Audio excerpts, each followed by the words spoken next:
8h46. Une seconde, une seule, et le ciel de New York sombre. Des cris, de la fumée, des corps qui tombent, et 2 tours qui s'effondrent. C'était le 11 septembre 2001, un jour qui a marqué l'histoire, un jour où des milliers de vies ont été brisées, un jour où une autre souffrance est née. Depuis ce jour, des millions de personnes sont regardées comme des coupables juste parce qu'elles partagent la même religion que les terroristes. Mais il faut arrêter, c'est pas la même religion, c'est pas les mêmes gens et pas les mêmes combats. Du jour au lendemain, le monde entier s'est mis à demander des comptes à des innocents. À Mamie Fatoumata, oui, Mamie Fatoumata, 70 ans, qui prépare des gâteaux au miel dans sa cuisine. Pas de kalachnikov, pas de haine, juste un peu trop de sucre dans ses recettes. Mais son prénom, son voile, sa foi ont suffi à faire d'elle un danger. Et cet article, il ne vous dit rien? Tous les hommes naissent libres et égaux en droit. Vraiment, libres et égaux. Alors pourquoi certains naissent déjà accusés? Imaginez un instant que vous marchez dans la rue, mais que tout le monde vous regarde avec méfiance. Vos voisins, vos camarades de classe, et même des inconnus. Et ce regard lourd, pesant, accusateur, ne disparaît jamais. Eh bien, c'est ce que ressentent des millions de musulmans dans le monde d'aujourd'hui. Et pourquoi?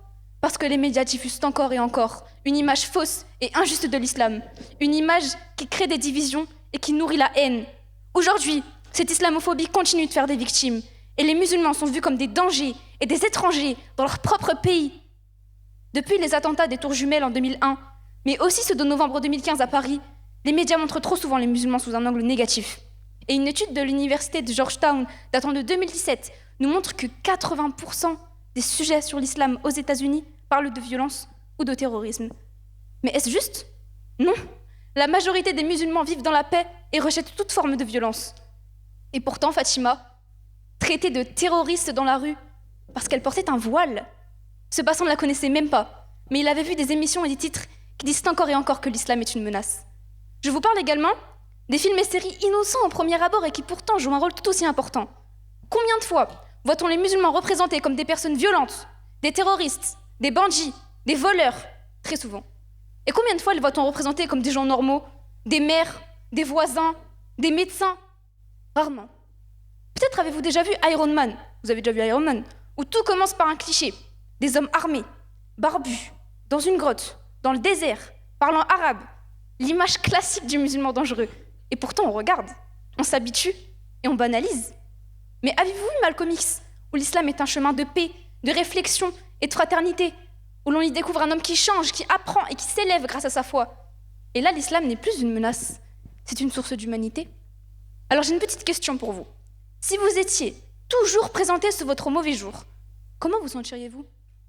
Ce sont ces stéréotypes qui empêchent de voir les musulmans comme des personnes normales, avec des rêves, des familles et des qualités. Et à cause de cette fausse image, beaucoup de musulmans subissent des discriminations. En France, les actes islamophobes ont augmenté de 53% entre 2019 et 2020. Et selon une étude de l'IFOP en 2019, 60% des femmes portant le voile ont déjà été insultées ou agressées. Et les hommes contrôlaient 2 fois plus que les autres. Et Falastine nous le raconte très bien sur BFM RMC, qu'elle avait toujours porté le voile avec fierté. Mais qu'il y a 5 mois, épuisée par les regards hostiles et les insultes, elle prit la décision de l'enlever.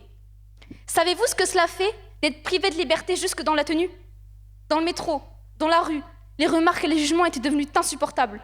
Et un jour, alors qu'elle attendait devant son lycée avec sa petite sœur, des pierres avaient été jetées sur elle. Des pierres! C'est ça que vous appelez la France? Les mots qu'elles avaient entendus résonnaient dans leur tête d'une violence inouïe. Elles avaient été traitées de bougnoules et insultées de devoir rentrer dans leur pays. Mais ce pays, Falastine le connaissait bien. Pourtant, née en France, ce jour-là, elle eut l'impression de n'y avoir plus sa place. Et des jeunes musulmans se sentent d'autant plus exclus et jugés, même quand ils font tout pour réussir. Je prends l'exemple de Mehdi, un jeune étudiant multidiplômé en gestion qui explique à un journaliste de France Info qu'il compte partir de France à l'horizon 2025. Je reprends ces termes. C'est une accumulation de propos qui nous attaquent. Je ne regarde même plus la télévision, le traitement médiatique des musulmans à chaque fois qu'il se passe un événement, un fait divers, se désole-t-il. Ou encore Assim, un jeune étudiant de 17 ans qui explique que peu importe ce qu'il fait, on le voit toujours comme un suspect. C'est comme s'il ne pouvait jamais prouver qu'il est quelqu'un de bien. Et ces jeunes finissent par perdre confiance en eux et en la société. Et depuis plusieurs années, certains médias, notamment CNews, semblent avoir une passion dévorante pour l'islam. Prenons l'exemple de l'heure des Pro 2, en septembre 2023. Geoffroy Lejeune nous explique sérieusement que l'immigration arabo-musulmane serait responsable de tous les problèmes de France. Une belle théorie qui lui a valu 50 000 € d'amende. Ou encore Jean-Claude Dacier, dans La Belle Équipe, qui nous livre une réflexion assez particulière en affirmant que les musulmans s'en foutent de la République. Des propos tellement réfléchis qu'il a été condamné par la justice. Et enfin, Éric Zemmour fait brillamment le lien entre islam et islamisme dans Face à l'info, ce qui a conduit à une mise en demeure de CNews par le CSA. Ces exemples nous montrent bien comment certains discours bien loin d'être nuancés contribuent à donner une image erronée et parfois dangereuse de l'islam. Ce n'est pas de l'information, c'est de la désinformation. Et ces discours ne sont pas neutres, ils sont des jugements. Et leurs répétitions en font pour certains des vérités. Il est alors crucial de rappeler que l'incitation à la haine religieuse est un délit puni par la loi. En France, les personnes reconnues d'actes ou de propos islamophobes risquent jusqu'à 5 ans d'emprisonnement et 45 000 € d'amende en cas de provocation publique. Parce que oui, si l'acte est commis via un support médiatique ou numérique, les sanctions peuvent être encore plus lourdes. Et ces peines existent pour protéger les valeurs fondamentales de la République, la liberté, l'égalité et la fraternité.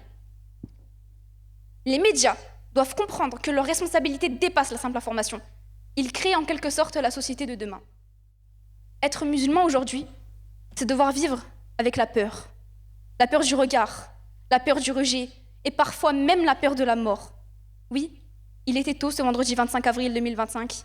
On entendait le silence sacré des mosquées, le front posé sur le sol, le cœur tourné vers Dieu, un geste de paix, un instant de foi et un coup de couteau. Puis un autre. Le sang sur le tapis, le corps d'Abou Bakar s'effondre, poignardé en pleine prière, dans le dos, dans la maison de Dieu. Il ne menaçait personne, il ne criait même pas, et pourtant on l'a tué.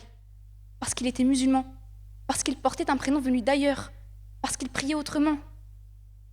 Moi je vous demande, combien d'Abou Bakar faudra-t-il encore? Combien de tapis souillés par le sang faudra-t-il encore? Combien de prières brisées par la haine faudra-t-il encore? Ce n'est plus de la peur. Alors oui, les médias, les attentats ont souillé notre monde, c'est vrai, mais ils ne peuvent pas justifier des années de méfiance envers les musulmans. Les médias ont une responsabilité immense. Ils doivent arrêter de faire peur, arrêter de diviser et commencer à montrer une image vraie et juste de l'islam. Parce qu'en favorisant la peur et les divisions, ils menacent notre capacité à vivre ensemble en harmonie. Et pour construire une société pacifique, il est essentiel de rejeter ce type de discours discriminants. Alors j'ai une dernière question pour vous. Quelle société voulons-nous pour demain? Une société où nous nous regardons avec méfiance? Ou une société où nous nous respectons peu importe nos différences? Car au final, Abou Bakar ne reviendra jamais. Mais son absence nous oblige. Elle nous oblige à choisir. Car au final, la véritable menace n'est pas la diversité. La véritable menace, c'est la manière dont nous choisissons de la regarder. La manière dont nous choisissons d'analyser les médias. Merci.